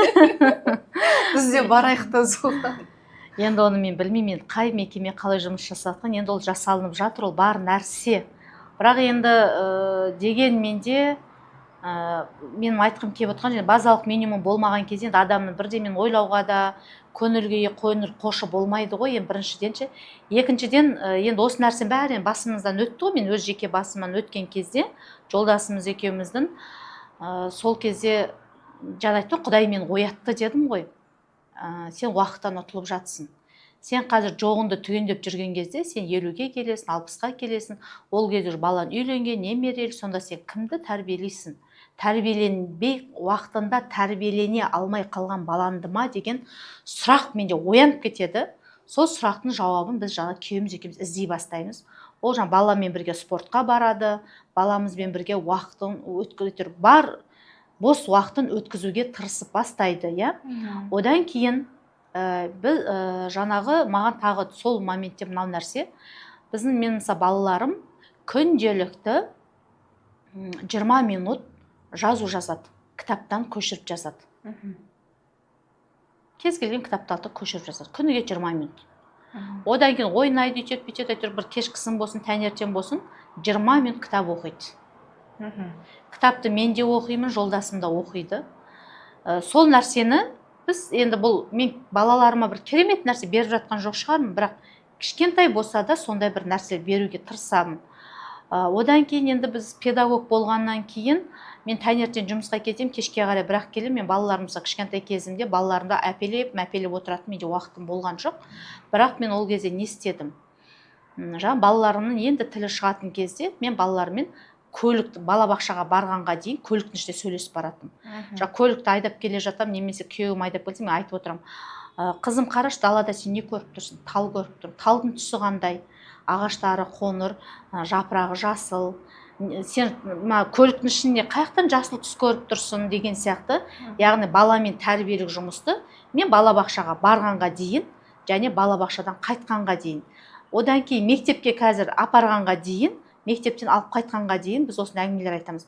Балам, сен мысалға қандай өлең білесің, қандай тақпақ білесің, сен бұл қандай әңгіме оқыдың, бүгінгі оқыған әңгіменде не түсіндің, мейірім деген не, махаббат деген не, үлкенді сыйлау деген, яғни осындай әңгімелерді біз көліктен, яғни біз балаларымызды, мен өз балаларымды көлікте тәрбиелеп жатырмын деп айтсам болады. Міне осы мысал керек қой. Мысалға. Одан кейін тағы да енді мен балабақшада жұмыс жасағаннан кейін өзін сияқты былай болды, ұлттық құндылықтар ұмытылып бара жатыр. Біздің көп ата-бабадан қалған салт дәстүрлеріміз қалып бара жатыр. Бұны қалай жаңғыртамын, жаңартамын? Мен кімге көмектесе аламын деген сұрақтар пайда болған кезде, мен әлемге көмектесе алмайтын шығармын. Мен қолымнан келетіні мен отбасыма тәрбие беру. Екінші мәселе, мен жұмыс орнымда бір кішкентай өзгеріс. Мен мүмкін ауданды, ауылды өзгертіп алып кете алмаймын. Бірақ сол балабақшада балаларға бір септігім тиер, олардың ата-анасына септігім тиеді деген сияқты мақсатта біз балабақшада бізде мынандай бір салт дәстүр қалыптасқан. Аптасына 5 мақал мәтел, 5 жаңылпаш, 5 ертегі, 5 әңгіме 5 жаңағы өлең тақпақ жаттау. Мхм. Әр күні яғни бір тақпақ, бір мақал, бір жұмбақ, бір жалынпаш, бір әңгіме деген сияқты. Осынымен балаларға жаттатады. Яғни сонымен әр тамақтанып болғаннан кейін бата береді. Балабақшада 2 жастан бастап. Сол жаңағы балабақшаға келіп жатқан балалар үйлеріне барып кеткенде аталары бата бермейтін аталарымыз да бар біздің. Сөйтіп бүйтеді екен. Кішкентай бала ғой енді. Үйіне жүгіріп келіп мамасын, папасын ұстайтын, бар қолыңды жу, отырма дастарханның басында қолыңды жумай деп рұқсат дейді. 2-3 жастағы балалар дейді. Әй, мынау тек бізді тәрбиелейін деді деп аталар енді мәз болып келіп айтады ғой. Қолымды жуғызып отырғызды менің деп. Сөйтсе мамасына салфетка қой столдың үстіне деп сөйткенше аузымызды сүртеміз, қолымызды сүртеміз деп салфетка қоюды үйретті деп. Яғни бұл не? Бұл балабақшадан баланы алған тәрбие көргенін үйге келіп бала жасап үйретіп жатыр үйін үшін. Сөйтеді тамақ ішіп болғаннан кейін бүйтеді екен. Тұрып баратса отыр деп жылайды дейді. Сен сөйлеме, қолды жай деп айтады дейді. Сон былдыр етіп сөзін түсінбейміз дейді. Былдыр етіп бір-біріне айтады дейді. Тілі шыққан балалар кәдімгі анық-қанық бата айтасы мәз болып ата-аналар осыны айтып келеді ғой. Сосын мақал мәтел мен енді өзім топтарға кірген кезде балалардан сұраймын ғой. Кіріп бүйтіп қарап тұрмаймын. Кез келген уақытта кіремді, тәрбиеші қаншалықты үйретіп жатыр осы нәрсені деп сұраймын. Ал балалар кім қандай мақал мәтел біледі десем уже айтып бастайды. Бір тал кессең 10 тал ек деп. Кім қандай жұмбақ біледі десең жұмбақтай, жаңылпаш десең жаңылпаш. Яғни балалар кішкене былдырлап болса да айтып бастайды, тілі шыққан балалар. Сонымен бір күні енді бұл бағытты мен дұрыс деп ойлаймын, өйткені бұл нәтижесін көрсетіп жүр. Сонымен бір күні біз жолдастарымызбен табиғатқа серуендеуге шықтық, Маевкаға деп айтамыз ғой. Балалармен ойнайын дедім, жаңағы жерде бәрі өсіп қалған мектеп жасындағы балалар, доп ойнап жатырмыз. Сон доп ойнап тұрған кезде мен айтам, кім допты тосып алмайды, сол бір жұмбақ, бір мақал, бір жаңылпаш айтады деймін. Сөйтіп бір 4-5 класстың енді оқушы қызы доп тоса алмай қалады десем, бір жаңылпаш айт десем, жаңылпаш деген не дейді? 5-ші сыныптың оқушысы. Әй, жаңылпаш деп білмейсің, шеше кеше, неше кеше сынды кеше деген сияқты ғой, мектепте өтпейміз десем, жоқ, біз ондай өтпейміз дейді. Сол екінші бір бала доп қойса, ал енді сен мақал айт, мақал білетін шығарсың, мақал мәтел десем, ол не дейді? Осы біздің Тараз қаласында білім алып жатқан, кәдімгі мектептен, осы біздің кәдімгі жалпы мектептен білім алып жатқан оқушылар. Жұмбақ білесіңдер ма десем, бірде-біреу жұмбақ білмейді. Ал мен өзім 3 балам, кішкентайынан мен оларға жұмбақ жаттатам, машинаның ішінде келе жатып, жаңылпаш жаттатам, одан мақал мәтел жаттайды. Мен балам Құдайға шүкір 16 жасқа келіп қалды балам.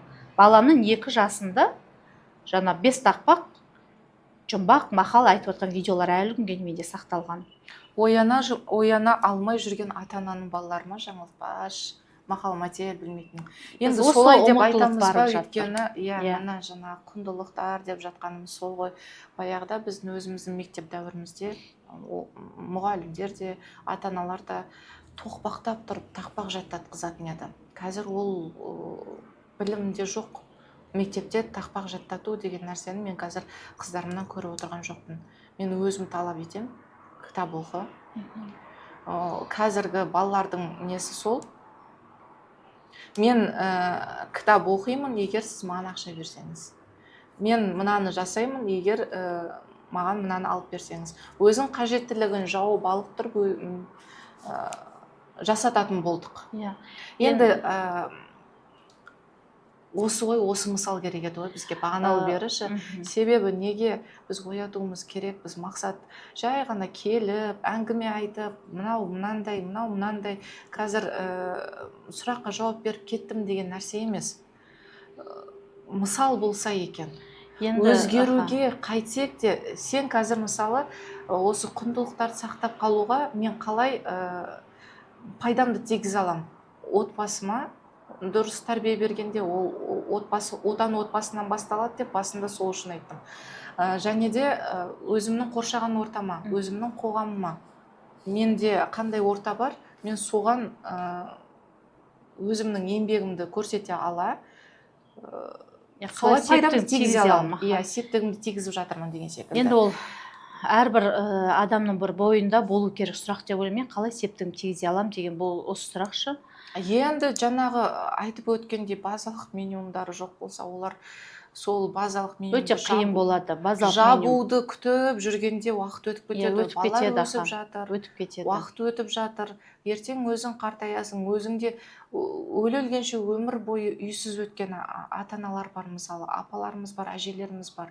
Бірақ баяғы батыр бабаларымызға қарасақ, киіз үйде тұрды.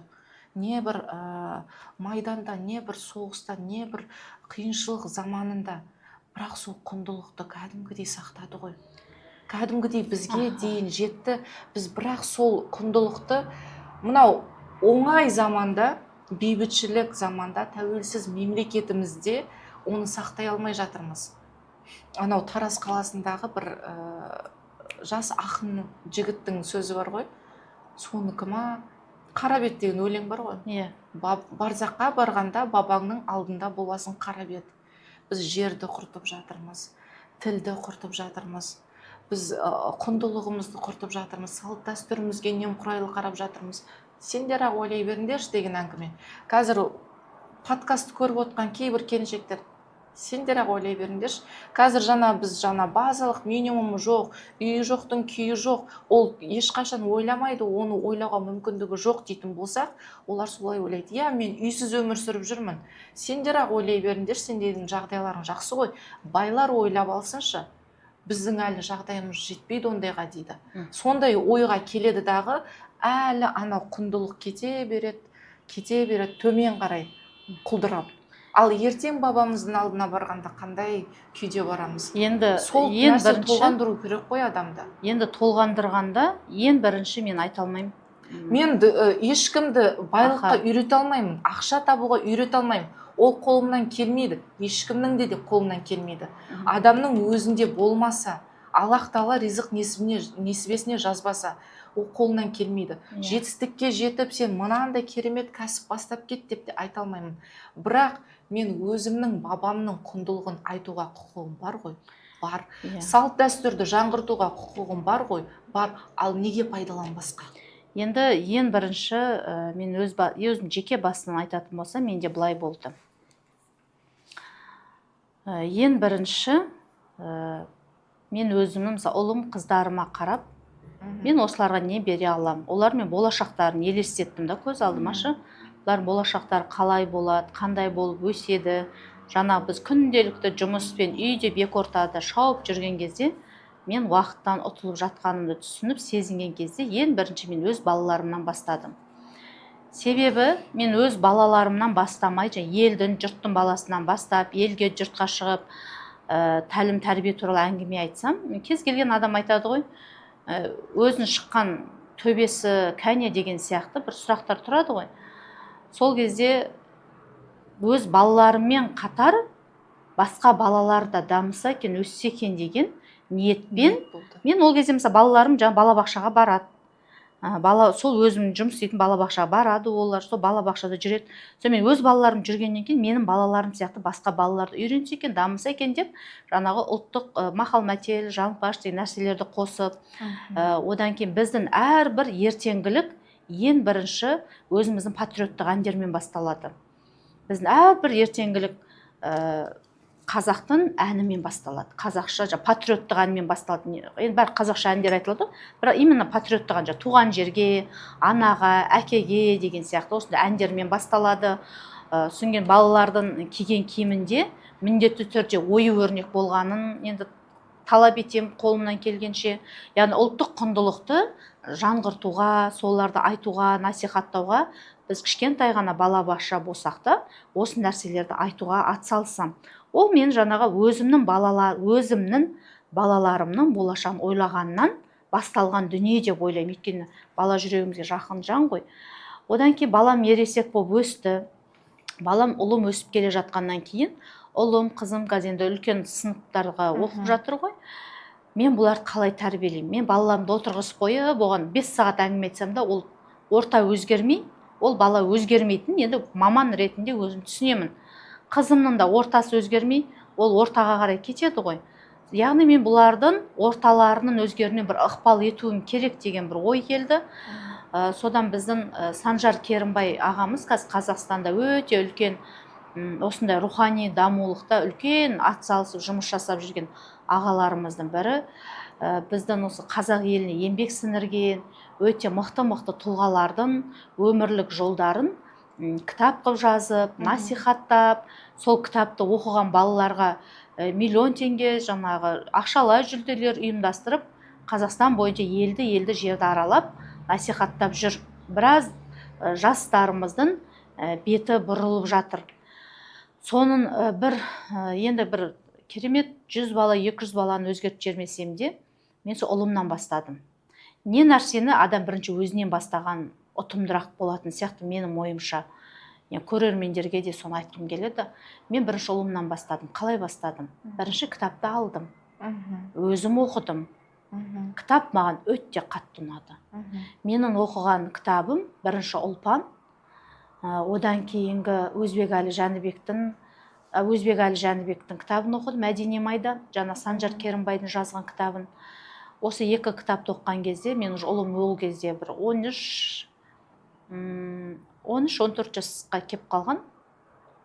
Сол кезде менде бір қазаққа деген махаббатым ашылды, ұлттық құндылыққа деген руханилық жағым қатты көтерілді. Содан осы кітапты ұлым оқыса екен дедім. Жарайды, мен ұлым оқыды, ал оның ортасы оқымаса, бәр ұлым сол жерде қалып қалады ғой. Яғни бұны мен ұлымның ортасы да оқу керек деген ойға келдім. Содан ұлыма ол кітапты алдым да, ұлым айттым, давай сен оқыш осы кітапты. Сен қатты қазаққа, елге, жерге деген бір қабілет, бір руханилығын ашылады деп. Сосын балам жарайды деп келісті. Оқып бастаған кезде мен баламның сынып жетекшісімен сөйлесіп, сол сыныпқа Өзбекәлі Жәнібектің Мәдени майдан кітабын сыныпта 23 оқушы сатып алып бердім. 23, аха. Ол маған, мысалы, мен ол керемет ақшамның көп болғаннан емес, ол мен тек қана қазақ балаларының бір 20 бала болса да рухани оянса екен, қазақ еліне, жеріне деген сүйіспеншіліктер артса екен деген мақсатпен, баламның ортасы да осындай тұлғалар шықса екен деген оймен сол сыныпқа сол кітапты алып бердім. Алып бергеннен кейін біз сол сыныпта осы кітаптен, балалар алу мүмкін, оқымау мүмкін ғой енді алғаннан кейін. Кім бастан аяқ оқып бітіреді, және де бірінші, екінші, үшінші орын деп жүлделі сыйлық қойдық. Жүлделі сыйлықтар. Сонымен жаңағы мектеп директоры Назира Дүйсенбекқызы қолдады бұл ойды. Сөйтіп ол кісі де атсалысты. Сол жаңағы Бақтапки кітапхана меңгерушісі ол да қолдады. Біз осы кітапты бір айда балалар оқып бітірді.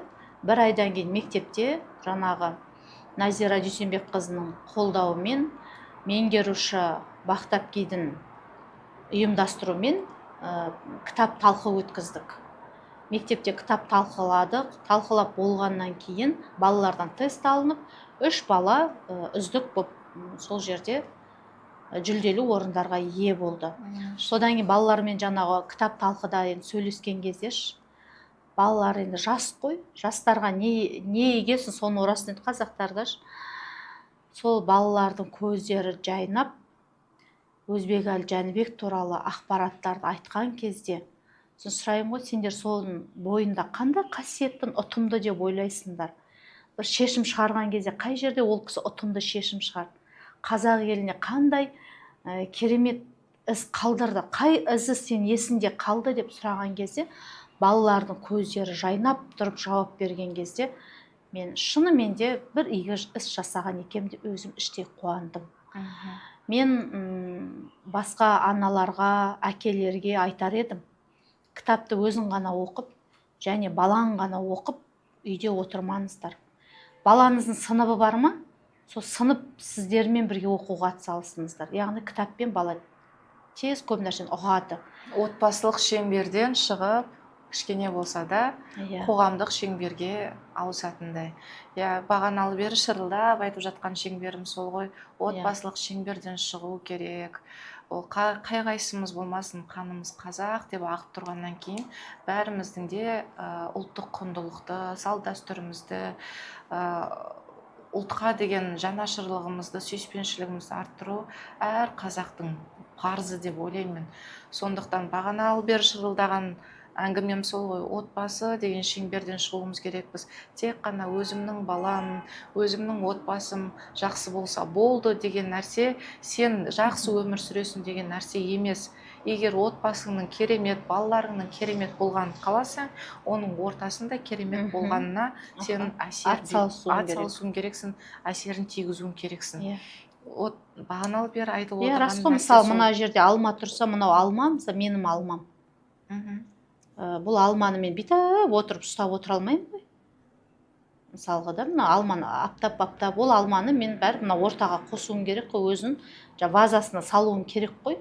Осының арасында түбінде бір алма шіріген, оны сен де мен де көрген жоқпыз, салдық та қойдық. Ол осылай тұра ол бір күні ол түгел шірейді. Яғни мынау менің балам болса, ол мына ортада бір дұрыс емес ойда жүрген бала болса, ол мынаның бәрін сол ойға жетелеп алып кетеді. Сол жетелеп алып кетпеу үшін енді мүмкіндігінше ата да, ана да сол баланың ортасына белсенді араласса екен дейм. Жай жасанды түрде мынау бізге соқ іс-шара өтсін деп іс-шараға өткізу жасандылық емес, есеп беру үшін емес, шын мәнісінде кіріссе екен осы мәселеге депші. Иә, сол ғой басты мақсат, сол үшін де шырылдап жатқанымыз сол. Енді әдемі, қызу, талқыға тола, эмоцияға тола бір әдемі сұхбат болды деп ойлаймын. Сұхбатқа келгеніне, сұхбат бергеніне алғысым шексіз, Алла разы болсын. Бауыржан Момышұлы атамыз тәртіпке бағынған құл болмас деп, отбасындағы тәртіпке, жауапкершілікке аса қатты мән берген. Ендеше кәсіп өміріміздің бір бөлігі ғана. Ал отбасы өміріміздің мәні, өзегі. Шаңырағымыз шайқалмай, аспанымыз ашық, керегеміз кең болсын. Келесі кездескенше амандық, саулықта болыңыздар.